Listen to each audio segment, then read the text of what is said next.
We're going to ask you to cast your mind back to little Amber MacArthur in PEI. And when it came to discussing money and handling money, who was the most influential on you, your mother or your father, or maybe somebody else?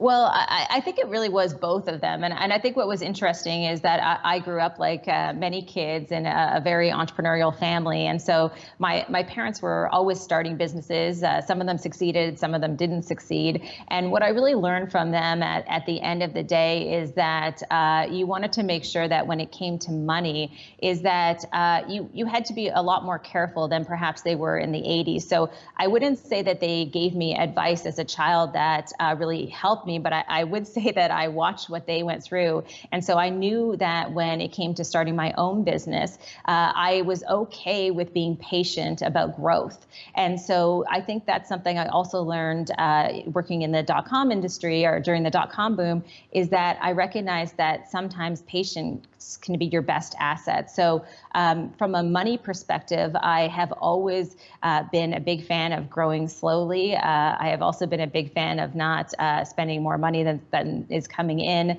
Our entire business is essentially self-funded. We don't owe anyone any money either. So for me, I've been a little bit conservative, and that's not just because that's the way I am, but I've seen firsthand what happens when you're not. All right, that makes a lot of sense. Now, sticking to when you were younger, you finally get a little disposable income. What was your first, most exciting, most memorable purchase?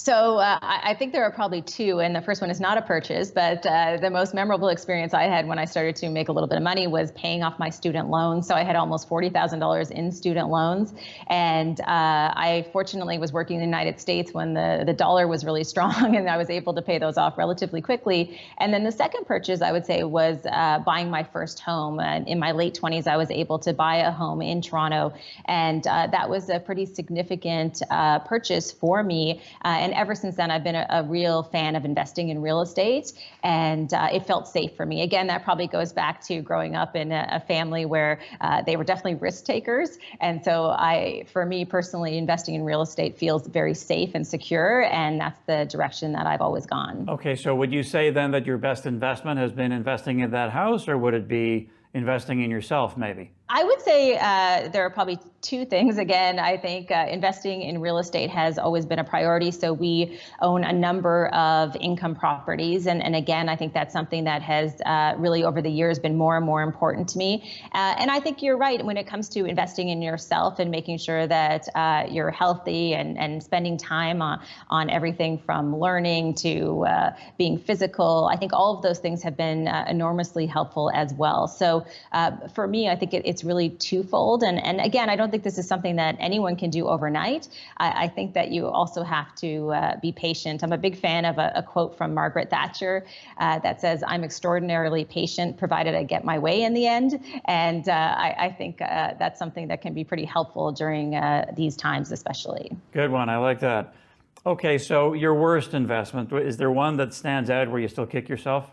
Well, many years ago, and I was doing fairly well, and I was in Prince Edward Island, where I'm from, and I got really excited and uber focused on owning a boat. And I had no experience owning a boat whatsoever, but I saw a boat for sale, and I thought, okay, you know what? We should just go buy this boat. So we took out some cash, bought the boat. The boat sunk twice.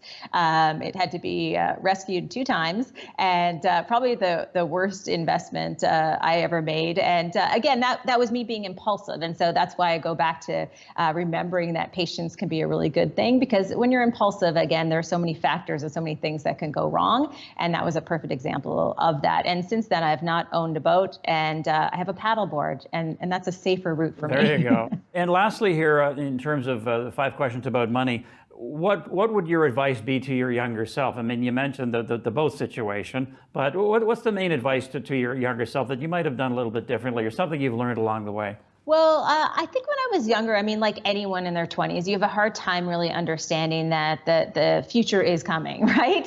You live very much in the present. And I think in my early 20s, I probably spent more money on frivolous things, whether it was clothing or trips. And I just, I felt invincible at the time. And I think one of the best things about getting older is that you start to think about planning and what you want, not just for yourself, but for the next generation. So I probably would have told my younger self, myself that, that there is a long future ahead. And at the end of the day, these things that I was buying, I was a little more materialistic at the time, they definitely, were not worth the investment. And so that's where I saw a shift as I got into my late 20s and early 30s, where I started to think more about things such as real estate.